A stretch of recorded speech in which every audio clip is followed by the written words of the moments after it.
भरगामा की ऐतिहासिक धरती, जहां रेणु जी को शिवरवली में शिक्षा ग्रहण करने आना पड़ा था और खजुरी में महान संपूर्ण क्रांति के जो आंदोलन के जनक थे जेपी साहब को भी हमारे खजुरी में रात बितानी पड़ी थी। उस धरती से आए हुए तमाम शिक्षक भाई बहनों के तरफ से मैं श्रीनगर डाइट के सभी कर्मचारी, यहाँ के प्रोफेसर और व्याख्याता को हृदय से धन्यवाद देता हूँ, उनका शुक्रिया अदा करता हूँ। आप लोगों के सहयोग से प्रशिक्षण काफी बेहतरीन स्थिति में गुजरा। दरअसल प्रशिक्षण का मतलब ही होता है रिफ्रेश। मोबाइल में और कंप्यूटर में भी एक रिफ्रेश बटन होता है। रिफ्रेश का मतलब आपके पास पहले से नॉलेज है, सारी जानकारी आपके पास उपलब्ध है, 17-18 साल से आप काम कर रहे हैं, तो रिफ्रेश होने से आपके अंदर एक ऊर्जा का संचार होता है और आप फिर से एक नए तरीके से अपने काम को करने की शुरुआत करते हैं। शायद इसीलिए ट्रेनिंग की व्यवस्था की जाती है। जब भरगामा से चलकर ट्रेनिंग स्थल श्रीनगर पहुंचे और इसके गेट के अंदर जब हम लोग घुसे तो काफी लंबे एकड़ में फैला हुआ ये कैंपस काफी खूबसूरत, यहाँ का पेड़ पौधा लगा हंसते मुस्कुराते हमारा स्वागत कर रहे हैं, हंसते खिलखिलाते चेहरे, काफी बेहतरीन माहौल में भरगामा के तमाम शिक्षक साथियों के साथ हम लोग यहाँ प्रवेश किए। हमारा एडमिशन हुआ, उसके बाद फिर एक खुले माहौल में जिसके पास जो कुछ भी नॉलेज है वो गतिविधि करने के लिए दिया गया। उससे पहले एक परीक्षा भी आयोजित हुई। उसके बाद कला समेकित प्रशिक्षण की जानकारी दी गई। विज्ञान मैथ के जरिए कैसे बच्चों को संख्यात्मक ज्ञान वगैरह दिया जाए उनकी जानकारी दी गई। और बाद में जो मुझे काफी बेहतर लगा वो प्रोजेक्ट बेस्ड की जानकारी दी गई।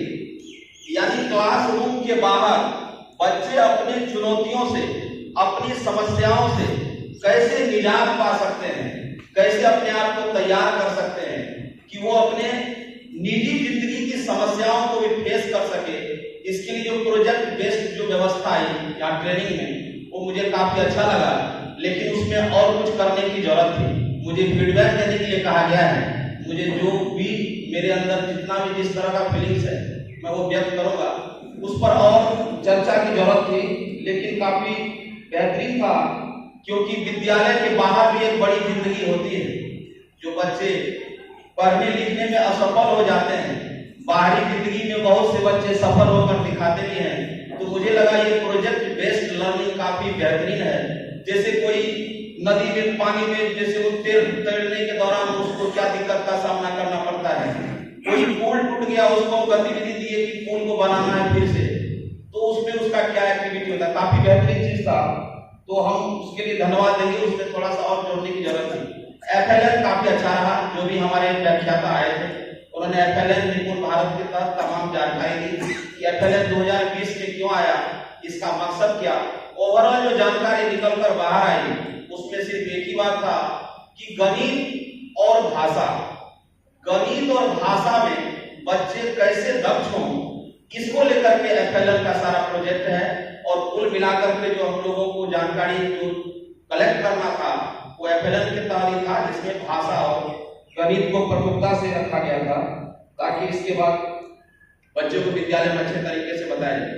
उसके बाद विभिन्न प्रकार का जो गतिविधि हुआ, जैसे बोले भी थे कि सजीव और निर्जीव के बारे में भी गतिविधि हुई। और उसके बाद एक और बेहतरीन चीज मुझे लगा जो जूम मीटिंग के बारे में जानकारी दी गई, क्योंकि हम उसके जरिए बच्चों से आसानी से कनेक्ट हो सकते हैं, अपने दोस्तों से कनेक्ट हो सकते हैं, विभाग से कनेक्ट हो सकते हैं और हम अपनी तमाम तरह की बातों को एक दूसरे से शेयर कर सकते हैं। काफी बेहतरीन माहौल में और खूबसूरत इस हॉल में हम लोगों ने प्रशिक्षण प्राप्त किया। आप लोगों के द्वारा बेहतरीन सहयोग मिला, लेकिन कुछ इंफ्रास्ट्रक्चर जो बेसिक जरूरतें हैं जहां हमें दिक्कत का सामना करना पड़ा। और व्हाट्सएप ग्रुप में भी मैसेजेस आते रहे, ज्यादातर सुबह का वक्त और लोगों को पानी की किल्लत हो जाती थी। आपसे विनम्र निवेदन होगा डाइट के तमाम लोगों से, जो भी यहाँ के अधिकारी, कि आने वाले बैच में जो हमारे भाई लोग आएंगे दूसरे जगहों से, उन्हें ये समस्या में फेस करना पड़े आप इनका जरूर ख्याल रखेंगे। और आप ख्याल क्यों ना रखें, जब देश आजाद हुआ उसके ठीक 12 वर्ष के बाद, ठीक 12 साल के बाद डाइट श्रीनगर बना। ये हम लोगों के लिए काफी गौरव का विषय है और हम लोग गौरवान्वित हो रहे हैं कि 12 साल के बाद, आजादी के 12 साल के बाद हमारे खरगावा के दक्षिण के बगल में श्रीनगर डाइट बना। पहले बचपन में सुनते थे और जब यहाँ आए तो बहुत मस्त लगा, बहुत अच्छा लगा, बहुत खुशी भी हुई।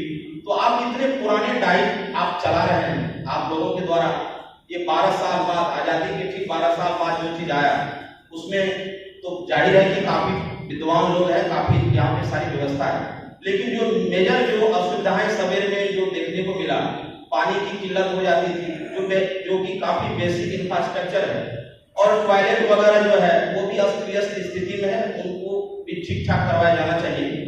ये 2 बेसिक जरूरतें हमें लगा। बाकी बहुत ही शानदार यहाँ के प्रोफेसर काफी बेहतरीन, उनका गतिविधि हम हमेशा याद रखेंगे। गतिविधि बेस्ट जो आपने दिया, लगा एक गतिविधि में पूरे हॉल डेज क्लास को आपने अवेलेबल किया, ये आपकी काबिल तारीफ थी। और जितनी भी गतिविधि थी हम लोगों ने बहुत ही बारीकी से, बिल्कुल कंसेप्ट क्लियर, हम लोग उसको सुने हैं, समझे हैं, देखे हैं और अपने जीवन में उतारेंगे, ये आपको विश्वास दिलाते हैं। जहां तक आपका सवाल है, आपके साथ मैंने सेल्फी भी ली, आपका हंसता मुस्कुराता अंदाज और दूसरों से व्यवहारिकता जो पेश होने का है, आपका घुलने मिलने का, वो मुझे सबसे ज्यादा प्रभावित किया।